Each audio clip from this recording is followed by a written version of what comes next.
Things that I experienced with you, I experienced that from your teaching, but it was very interesting to see when you worked with us right now in the last few days, is that every time that we presented a problem or a challenge, and we kind of asked, so how do we deal with, how do we defend, how do we, counteract it, whatever, and you came and says, where's the opportunity? Why is that a problem? Why don't we take this problem and actually say, this is not a problem at all, this is an opportunity? And you forced us every time, or forced me at least, every time to look on the other side of it and realizing how much power there is with problems. Most of us are running away from problems. As soon as there's a problem, we run away. And what you're actually saying is, let's go and turn into the problem and use it as an opportunity. So let's accept for this part of the discussion, even though I don't accept it, that problems are real, okay? So if you think you have a problem, the first thing is you have a problem based on your limited experience in thinking about what solution options you have. So one time I was in China and the guy said, we have a problem, we can't grow because the bank won't lend us any money. And my response was, if it did lend you money, how would you use it? And they said, well, we're a motorcycle manufacturer, we would go to Asia somewhere else and build a plant and hire salespeople and get distributors and get retailers selling our motorcycles in 5 or 10 other Asian countries. I said, well, why do you need the money for that? Just find somebody who's got a bigger problem than you do, but for whom you are the solution.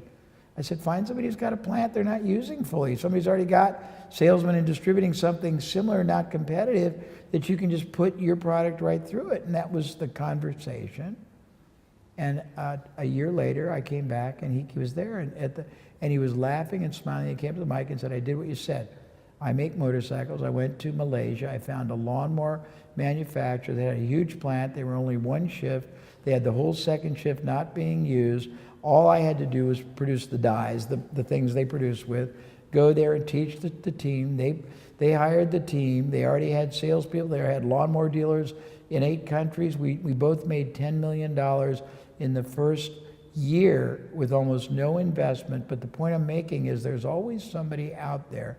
If you want them to advance your money, sure. But there's somebody who's already got the resources, or they've got the sales force, or they got the distribution, or they got the market, or they've got the trust of the market, or they got access to the market. Whatever it is you think you are lacking, you already got it from somebody else, but you don't see it because all you have is the limited 1 or 2 solution paradigm.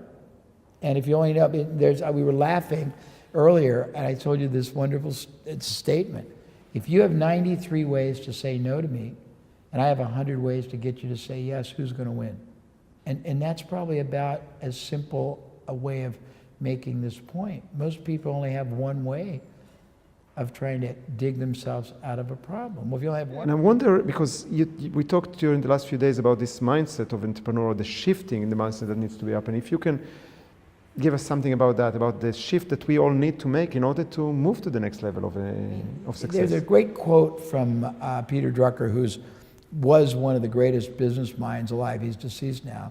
And he said, if you aren't committed to making your current thinking and your current business and your current approach obsolete, you can make certain your competitor is committed to doing it to you and for you, so you might as well do it to yourself first. What I have learned, I was forced to develop what I'll call this infinite, not just possibility, but probability. Difference between possibility and probability. Possibility is when you're a delusional optimist that thinks a little bit about what could be. Probability is when you've seen validation over and over and over again about how these shift in thinkings produce different results. I've been privileged.